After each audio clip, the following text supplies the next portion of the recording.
out of envy, because he was gathering all the Westerners were flocking to him. They stopped him from speaking, being on the speaking roster, and what to speak of when he started out of so much demand and begging that he start giving initiation, because his dear close godbrother, Srila Bhakti Maharaj, who was the initiating acharya of Sri Gaudiya Math, Sri Chaitanya Gaudiya Math, that was the name of the institution. But now he hadn't left his body, but he wasn't in external consciousness. So they would like wheel him back and forth. Vasanti and I got to see that sometimes. In Calcutta, his servant would wheel him back and forth on this big wheeling chair. And his mouth was like that, open. And they had like a net in front of his mouth so that no insects would go in, because he just stayed open. But still his fingers were always moving, chanting on beads, even though he was not in external consciousness. But if you're not in external consciousness, you're not in external consciousness. You don't know what's really happening. Or at least you're doing that pastime of not knowing what's happening externally. So the disciples would bring him beads of people who wanted to get initiated by him, and they would touch the bead to his hand, even though he was in internal consciousness. He wasn't like, yes, I accept that disciple. And then they would go out and tell the people, now you're initiated by him. But initiation, is a two-way street. Like this pastimes we were hearing with the devotees who got Skype initiation, it was a two-way street, quite. So Maharaj knew that this was not bona fide. Now we'll get into that in the next half hour. Time is eternal. But anyway, usually he didn't get into much affairs, but he did have a fighting side, and that came out at this time. For a while he wasn't mentioning that this is not bona fide, but when it came to his attention, they were asking his advice, he got into it heavy. And I have a lot of his comments about that. But in the meantime, so because of so much begging by the Western devotees from around the world, he started giving initiation. And this is after 60 years of serving the Math, being one of the very first devotees of the Math, and being a pure devotee. But the GBC, just like the GBC of ISKCON condemned Gurudev, similarly the GBC of the Sri Chaitanya Gaudiya Math condemned him for giving initiation, and they wanted him to leave. In fact, they put out some of his things. And like his primary service was building all of their temples. Yeah. Right. He built all their temples. Right. So he wrote a letter to them, and it's really heart-wrenching, so I'm going to read that. On receiving the notice from the GBC in English language, I had used English language in my reply letter. However, later I came to know that most of the devotees among you, the GBC, had to resort to someone's help in order to understand it. I'm doubtful whether most of you were able to follow the contents properly. It's because of this reason that since I'm unable to write myself for long, due to my advanced age, and also since among the available devotees, none is well versed in Bengali language, this letter is being given to you in a Hindi language.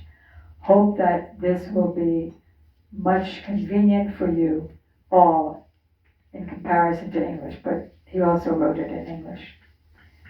In Bengaluru, when I came to know about the GBC's intention of sending a notice to me, at that very time, even before receiving the notice, I decided that without saying anything to any of you, I should just not go to any of the branches of Sri Chaitanya Gaudiya Math. The reason being that when you all are not interested either in inquiring anything from me or to even talk to me, then what is the point in taking the matter any further? I too am aware of the memorandum prepared by Guru Maharajji that there should be only one Acharya in the Math, and moreover, means Bhakti Madhav Maharaj, and moreover, the sentiments of the resident devotees who have dedicated their lives for the service of the Math are also connected to such issues in one way or the other. So at that time, I contacted Sri Paramarthi Maharaj through phone and told him, though I am going to Puri, but instead of going to Sri Chaitanya Math, I wish to arrange for my stay elsewhere. Maharaj, Sri Paramarthi Maharaj said, Maharaj, why are you saying like this? Has anyone forbidden you from coming to the Math? Has anyone ever been disrespectful to you till date? Therefore, this is my request, that you should not go anywhere else and kindly come to the Math only. I will talk to you in detail there itself.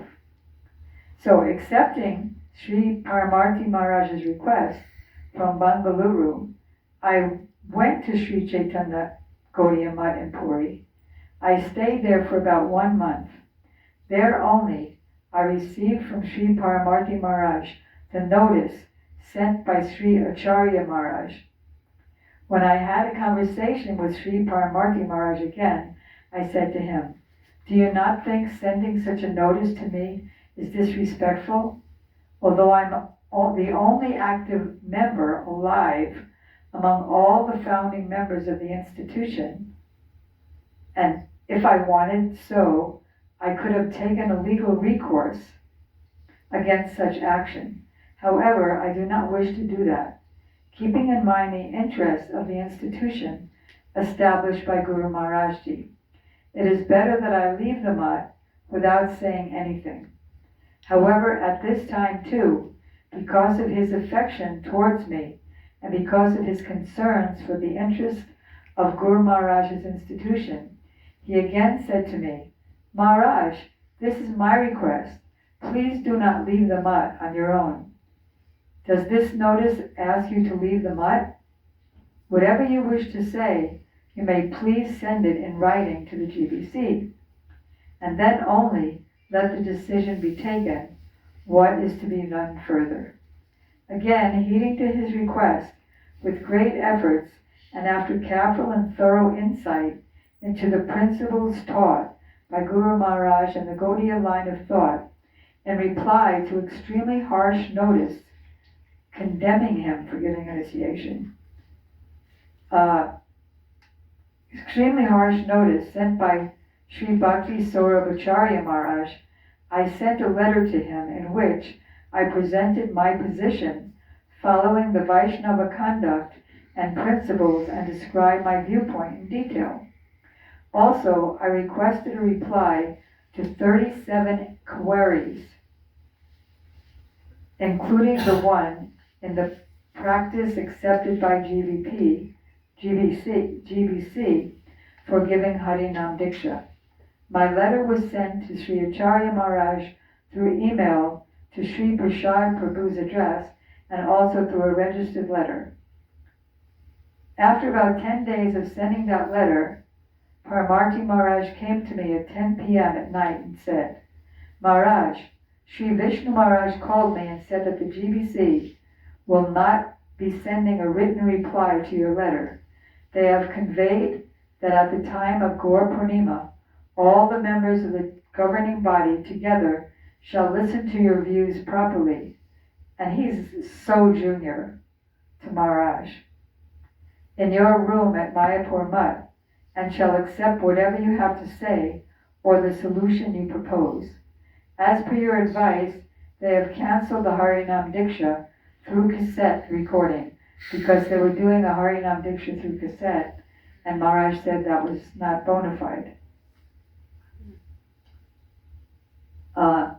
Though I had arranged for my stay at Gopinath Gaudiya Mutt, Mayapur, during this Sri Navadvip Parikrama, and I did not wish to cause any disturbance unnecessarily. Let's see if there's anything that he says that they said. I was told about the proposed meeting with GBC about 1 month prior to coming to Mayapur, that there was no communication regarding the firm date of the meeting. This just gets into a lot of details.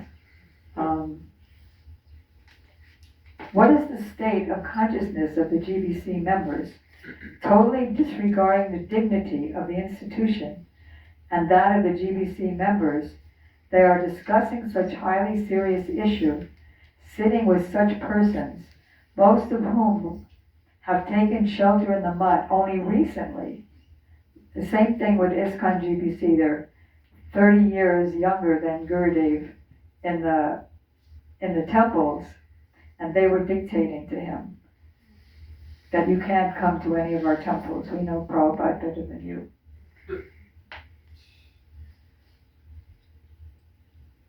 Not only are they ignorant of the Gaudiya school of thought, but they are completely unaware of even the very basic etiquettes.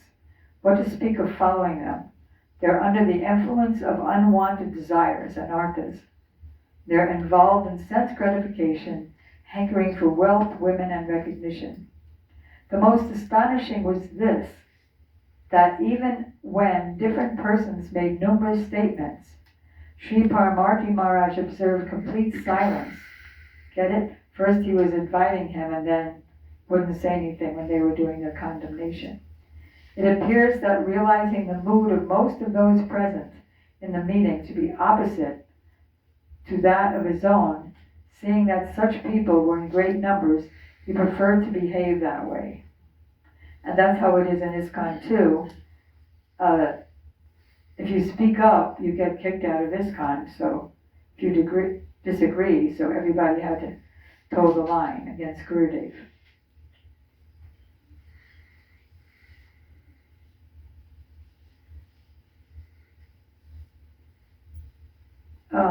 When I contemplated that this is not even worth talking to such Karandara, people who have assumed all responsibility to deliver conditioned souls from the ocean of nescience on their own shoulders, belonging to the governing body, such people are asambhasya, unworthy of any dialogue with me. There is a gulf of difference between what they say and what they actually do. Where is the need for me to even worry for whatever reaction they may put forth? It's completely useless to hope for anything from such persons who are completely devoid of any affection towards me, are lacking even the slightest goodwill, and have engaged in inhuman behavior towards me at more than one occasion in the past. Earlier, when I was once in a coma and completely unconscious and was referred to a Calcutta by the doctors for any treatment, all the Mutt residents, including the secretary, Sri Acharya Maharaj, who was physically present there, denied giving any rupees, 60,000, to my servants, saying that he did not have such a big amount, and let Providence have its way. However, at that time, probably due to the desire of Guru Maharaji to keep me alive, and due to his inspiration alone, Bhakti Vibhud Muni Maharaj collected some donations from devotees in Pune to help pay for the treatment. On the evening of the 18th March 2016, a number of devotees, along with one other person, came to my room and informed me that they had decided to hold a meeting with me on the day of Dwadasi. During the conversation, when they proposed to hold a meeting, when my servant Narottam, who was unaware of my state of mind at that time, interfered, unwillingly I had told them to hold the meeting in the evening. Anyway, he goes on with all the disrespect.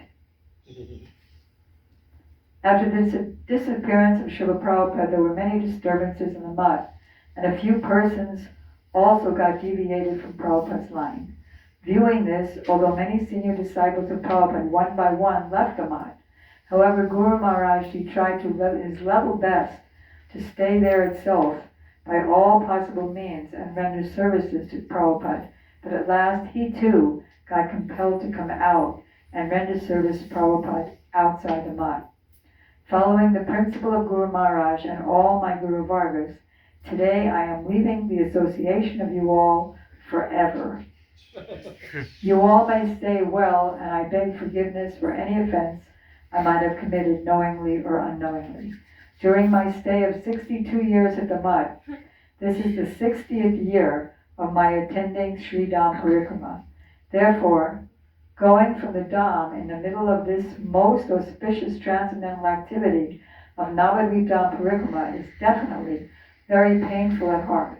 However, staying here somewhere else in the Dham itself too may cause inconvenience to you, all devotees.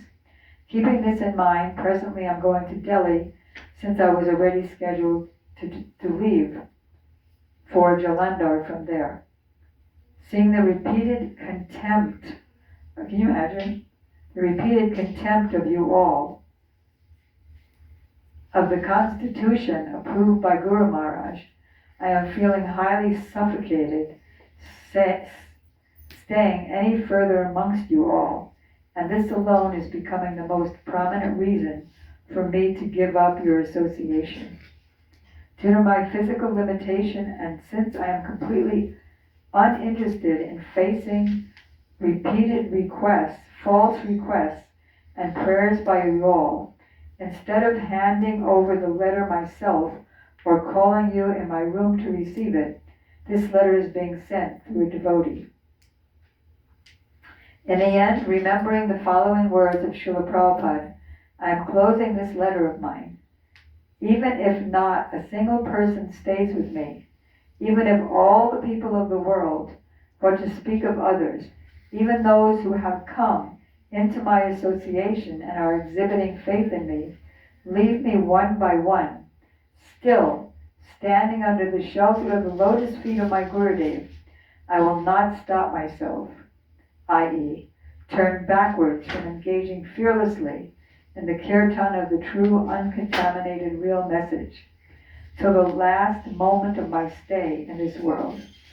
If someday the real, true message will enter the ears of some fortunate soul, bestowed with the fortune of past pious activities, then through such one person alone, the whole world shall receive the topmost benefit. Dandavad Pranam Bhakti began Bharti. Now there are so many, I know it's super late, there are so many, just at that time, there were so many false things said about the process of taking sannyas, Srila Bhakti Balatirtha Maharaj's process. It's not his process, the process invented by his disciples of him giving initiation. And saying that Srila Bharti Maharaj sent all the devotees who wanted initiation to Srila Sant Maharaj, even though he was not in external consciousness. And then he had to defend himself and say, I never sent anybody, as one of the devotees quoted, I never sent anybody to anyone.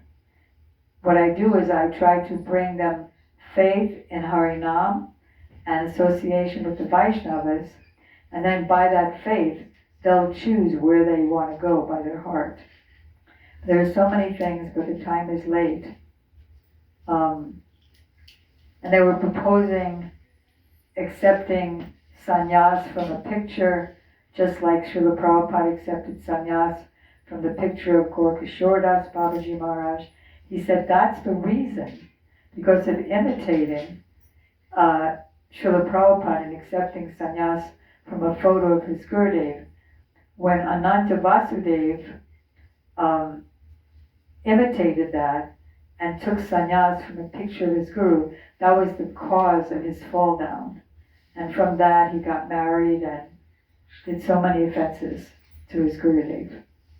And then he cried to Srila Bhakti Madhav Maharaj that I'm so fallen, and he would have wanted to come back in humility, but his false disciples stopped him and told him, no, go on with vigor in the way you are. So there was so much arguments that Srila Maharaj was giving.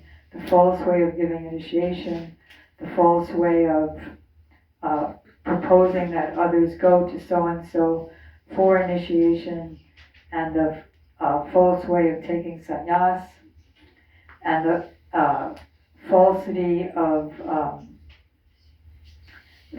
of quoting Maharaj, saying things that he never said, and he was fighting them all. And then there was one other thing that he fought, was that the devotees of Krishna Balaram Mandir in Vrindavan, who were proposing that their leader had a dream, that Prabhupada appeared in his dream and said, I'm actually a cowherd boy. And from that dream, they made up this whole screwed up misinterpretations from scripture, trying to say that Prabhupada is a cowherd boy, and how exalted the cowherd boys are, which they're not as exalted as the gopis. So then they quoted Maharaj that he also said that. And when he heard that, he gave a whole speech in Hindi that was translated by Madhav Maharaj on the spot.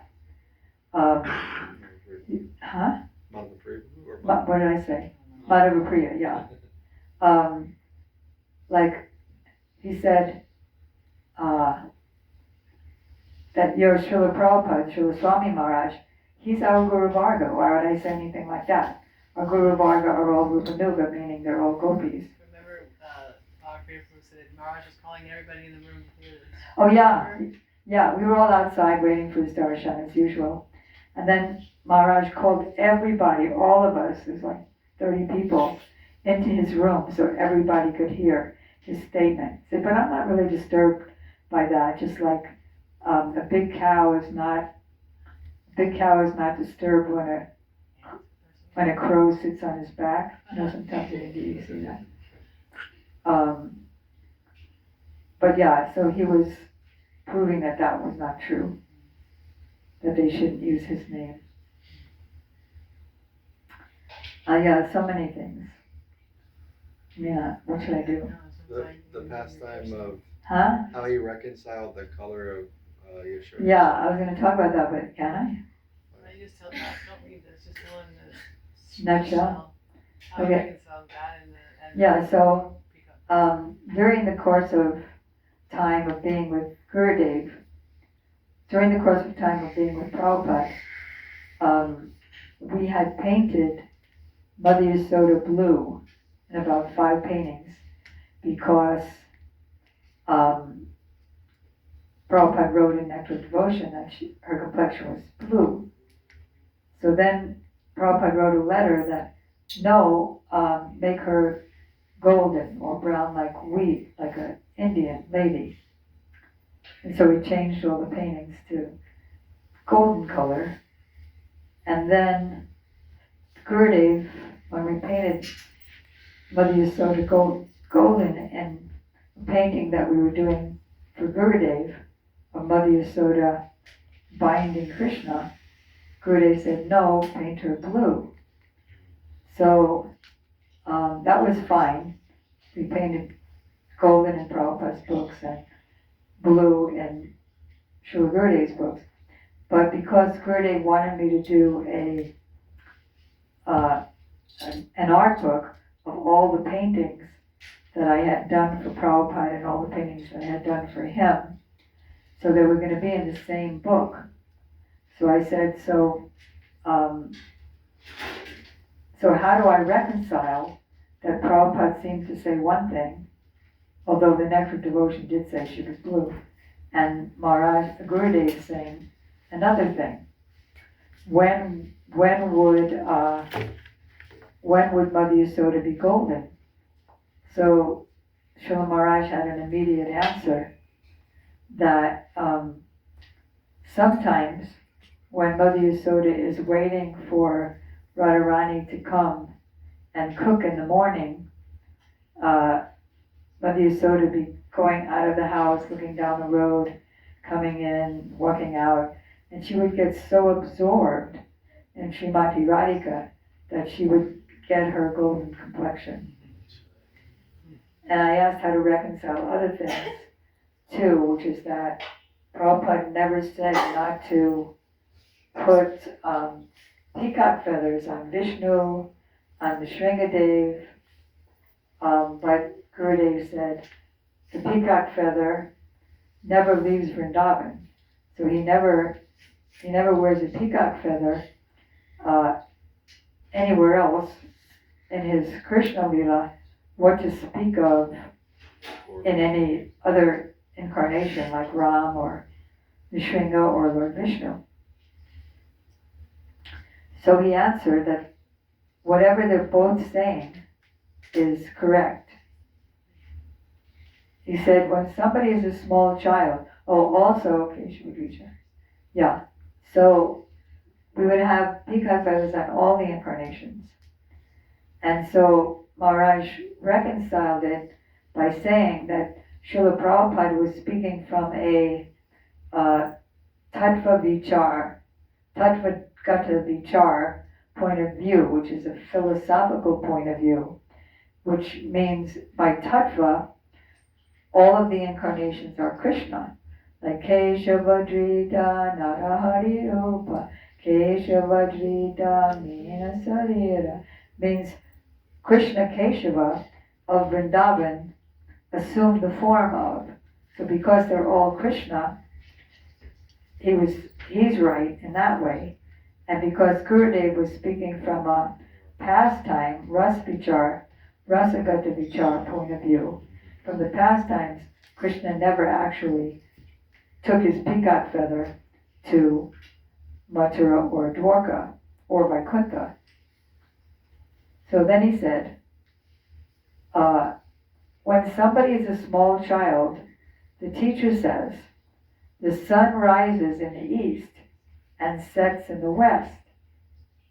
Then, when the student grows up a little bit more, the teacher says, the sun is always present, 24 hours daily. It never sets or rises. So it depends on one's qualification for hearing and understanding. The qualification that you had when you were with your Srila Prabhupada, you needed to hear just that. And then when you became more ready, Srila Narayana Goswami Maharaj could make you understand more. He said, here's another way to see it. When Sri Chaitanya Mahaprabhu was in Puri, he saw Jagannath, but he saw him as Brajendra Nandan. He saw him with a flute and peacock feather, but Jagannath had no flute or peacock feather. In the same way, if Srila Prabhupada saw in that vision, it didn't matter whether he was singing Nrsimhadev or anyone else, because he was singing Krishna. So there's no problem at all. And then I said, well, what about the Yasoda thing of golden or blue? So then he said, when Chaitanya Mahaprabhu was on the bank of Godavari with Ramananda Rai, Ramananda Rai saw Chaitanya Mahaprabhu first as a sannyasi, and then he saw that he was Krishna, and then he saw that he had a complexion of Sham, bluish black, and then he saw that he was covered with the complexion of Srimati Radhika. So even though he saw Mahaprabhu, he also saw these things as well. In the same way, this applies to Mother Yasoda. The pure devotees seem to be saying and describing in a different way because of the different leelas manifesting to them at different times. If a particular leela manifests, according to that, they speak. He said, for example, Param Gurudev Srila Bhakti Keshav Maharaj has white Krishna deities in his temple. Why? Because of the mood of a particular pastime when Krishna was feeling so much separation that he took on her golden complexion. So in this way, just like Gurudev was able to reconcile so many things that Prabhupada said that seemed different from scripture, that Prabhupada said that seemed different from scripture, like a couple of times he said we fell from Goloka, but then at other times he said the other thing. So how do you reconcile the two? Gurudev was able to do that, so that's Guru. And so Srila Maharaj was able to do that. To me, he was always a combination of Prabhupada and Srila Gurudev. And Srila Prabhupada used to end his letters, he would say more in the next. And his lectures, thank you very much. And his letters. And then his Lectures, thank you very much. There was millions of things to say about him. Bharti. Huh? Bharti. Arti. Arti? Guru Puja. Guru Puja, yes. My God. Should we have later Mangal Arti? Yeah. Because Prabhupada. 6 o'clock? 6 o'clock. Yeah. Hmm? Yes. 6 o'clock tomorrow? 6 o'clock Arti. Very late, 6 o'clock. Very late. 6:30.